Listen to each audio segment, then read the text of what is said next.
भारत के सिर्फ वीर राजाओं के बारे में बात करते हैं।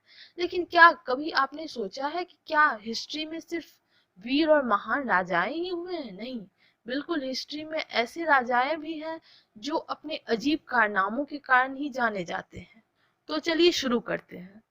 नंबर 10, हैदराबाद के निजाम मीर उस्मान अली खां, जिन्हें कीमती हीरे जवाहरातों का शौक इतना ज्यादा था कि वो अपने पेपर वेट के लिए दुनिया के 5वें सबसे बड़े हीरा जैकब हीरा को रखते थे। आप सोच सकते हैं कि पेपर वेट में भी कोई हीरा का यूज कर सकता है। ये बिल्कुल सच्ची बात है दोस्तों। वो अपने पेपर वेट में हीरे का यूज करते थे और हीरे के शौक की वजह से ही उनका $2 बिलियन का खजाना था, जो उनकी डेथ के बाद भारत सरकार के खजाने में चला गया। नंबर 9, जूनागढ़ के नवाब महावत खां रसूल खां। महावत खां साहब को कुत्तों से इतना ज्यादा लगाव था कि उन्होंने तकरीबन 800 कुत्ते पाल रखे थे और इन सभी के लिए उन्होंने अलग अलग कमरे, नौकर और टेलीफोन तक की व्यवस्था की थी। नवाब को सबसे ज्यादा लगाव रोशन आरा नाम के कुत्ते से था। उन्होंने रोशन की शादी बॉबी नाम के एक कुत्ते से कराई और उसकी शादी में आज के हिसाब से तकरीबन 2.5 करोड़ खर्च किया।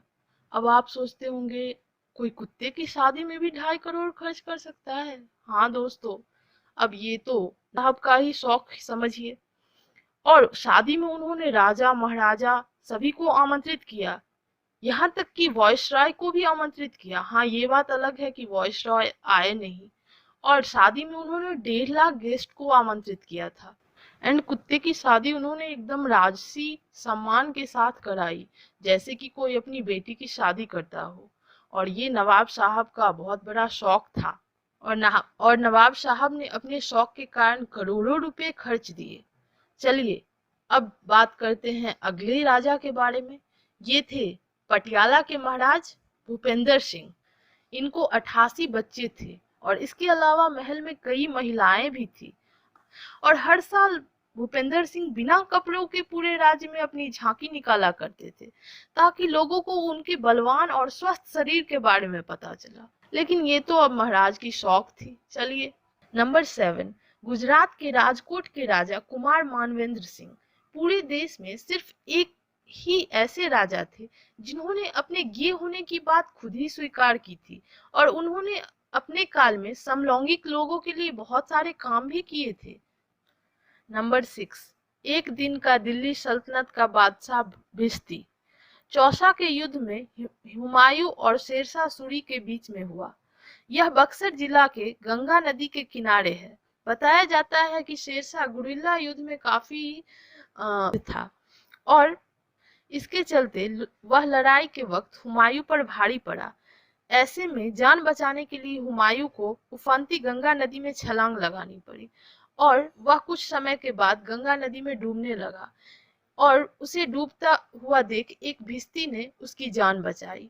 और जब हुमायूं दिल्ली पहुंचा और दिल्ली के गद्दी पर बैठा, तब उसे भिश्ती की याद आई और उसने भिश्ती को दिल्ली बुलवाया और उसे एक दिन का शहंशाह घोषित किया।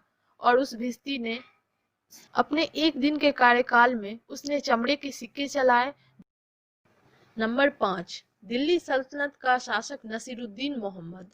वो एकदम महत्वाकांक्षाओं से रहित थे और वो एकदम सीधे साधे जीवन यापन करते थे। उन्होंने कुरान की नकल तथा टोपी सिलकर अपना गुजारा किया और उनका मानना था कि हर इंसान को, चाहे वो राजा हो या प्रजा, उसे अपना जीवन जीने के लिए खुद ही अपना कुछ कमाना चाहिए। नंबर 4, मैसूर के महाराज कृष्णराज वाडियार 4, जो अपने नौकरों को धूप से बचाने के लिए रोल्स रॉयल्स कार दी थी। अब आप सोचिए, नौकरों को भी कार दी जाती थी। वाह, क्या बात है। लेकिन ये काफी अच्छी बात है। नंबर 3, जयपुर के महाराजा सवाई माधो सिंह द्वितीय, जो अपने इंग्लैंड ट्रिप के लिए 2 चांदी के बड़े बड़े बर्तन बनवाए जिसमें कि वो गंगाजल ले जा सके। और ये बर्तन इतने बड़े थे कि इसका नाम Guinness book of world record में आया और कहा जाता है इस बर्तन को बनवाने में कम से कम 14,000 चांदी के सिक्के लगे। नंबर 2, मोहम्मद शाह रंगीला, मुगल बादशाह और औरंगजेब का उत्तराधिकारी था। लेकिन वह औरंगजेब के बिल्कुल ही उल्टा था। वह अपने नाम के अनुरूप काफी रंगीन मिजाज का था।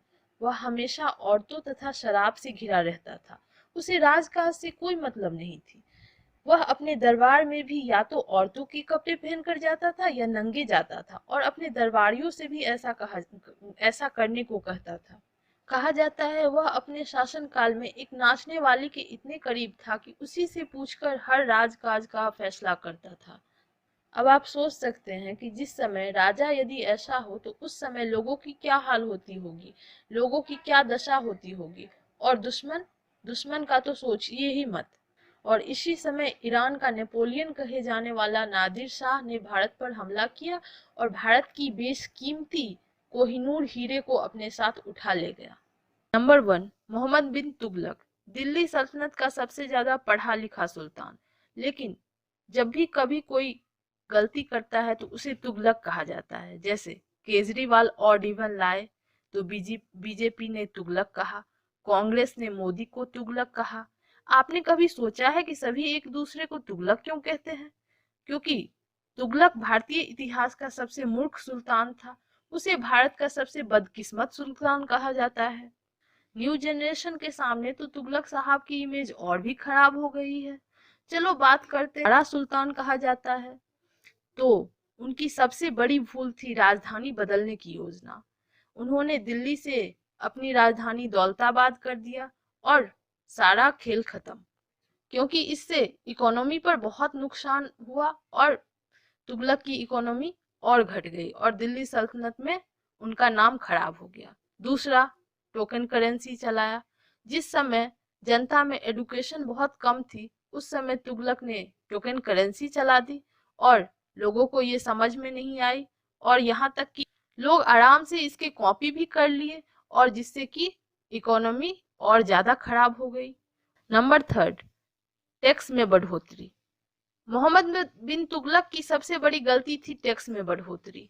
और टैक्स में बढ़ोतरी उस समय जबकि पूरे राज्य में प्लेग फैला हुआ था और लोगों का गुस्सा चरम पर हो गया, और इन सब कारणों से मोहम्मद बिन तुगलक को भारतीय इतिहास का सबसे मूर्ख, सबसे अजीब और सबसे बदकिस्मत बादशाह कहा जाता है।